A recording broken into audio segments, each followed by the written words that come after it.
बिस्मिल्लाहिर्रहमानिर्रहीम। अस्सलाम वालेकुम डियर स्टूडेंट्स व्यूअर्स, आप इकोनॉमिक्स विद साजिद के साथ उम्मीद करता हूँ आप तमाम लोग खैरियत से होंगे। अल्फा चौंक mathematical economics exercise 10.1 question number 3 को सॉल्व करते हैं। इस क्वेश्चन के 3 पार्ट हैं, A part, B part, C part. इन तीनों पार्ट्स को सॉल्व करेंगे। Taking for granted that e की power t is its own derivative, use the chain rule to find dy over dt for the following e की power t। इस question के अंदर हम लोग एक्सपोनेंशियल फंक्शन या एक्सपोनेंट फंक्शन की बात करेंगे। पहले एक्सपोनेंट फंक्शन का जो बेसिक रूल है उसको डिस्कस करते हैं। e की पावर t, e हमारे पास क्या है, बेस्ड है।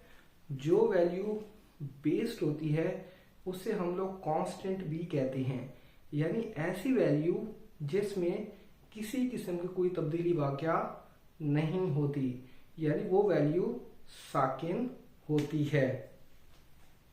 e की पावर t, t हमारे पास क्या है, वेरिएबल है।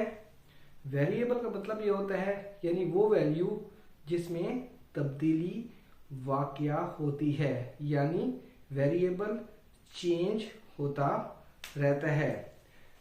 t को यानी वेरिएबल को हम लोग एक्सपोनेंट या एक्सपोनेंशियल फंक्शन भी कहते हैं। एक्सपोनेंट फंक्शन का जो बेसिक रूल है उसको पहले डिस्कस करते हैं। e की पावर t, जब हम लोग with respect to t derivative लेंगे ये वैल्यू एज इट रहेगी, और जो e की पावर t है इसका डेरिवेटिव लेंगे। t का कोफिशिएंट क्या है, 1 आ जाएगा। 1 को e के कोफिशिएंट से मल्टीप्लाई करेंगे, e का कोफिशिएंट 1 है तो हमारे पास आंसर क्या आएगा, e की पावर t। अब हम लोग इस क्वेश्चन का जो ए पार्ट है उसको सॉल्व करते हैं। ये हमारे पास ए पार्ट है, y इज इक्वल टू ए की पावर 5t। e हमारे पास कांस्टेंट है, यानी इसको हम बेस भी कहते हैं, ऐसी वैल्यू जिसमें किसी किस्म की कोई तब्दीली वाक़या नहीं होती। e की पावर 5t। इस क्वेश्चन में t वेरिएबल है, इसको हम लोग एक्सपोनेंट या एक्सपोनेंशियल फंक्शन या वेरिएबल भी कहते हैं। अब हम लोग इस क्वेश्चन को सॉल्व करेंगे।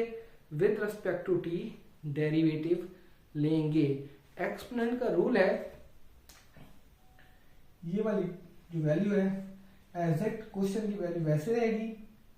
With respect to t derivative लेंगे, dy over dt is equal to, ये जो क्वेश्चन है ये एज इट वैसे रहेगा, e की पावर 5t। ये जो बेस की पावर है इसका डेरिवेटिव लेंगे, यानी 5t का डेरिवेटिव लेंगे with respect to t। t हमारे पास क्या है, वेरिएबल है।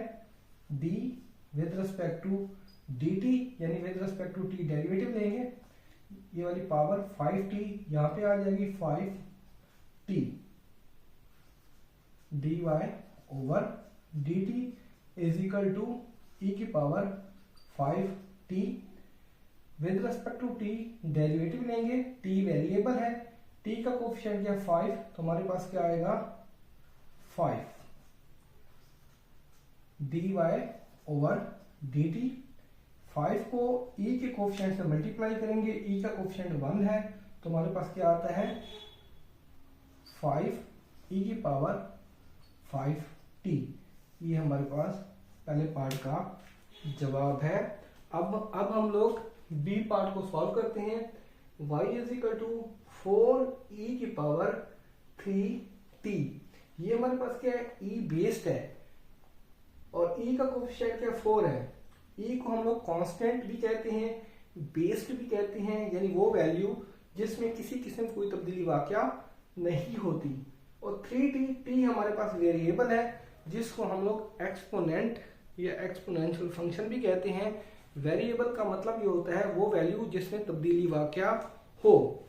एक्सपोनेंट फंक्शन या रूल के मुताबिक जब हम लोग with respect to T derivative लेंगे, ये वाला जो क्वेश्चन है ये एज इट वैसे रहेगा।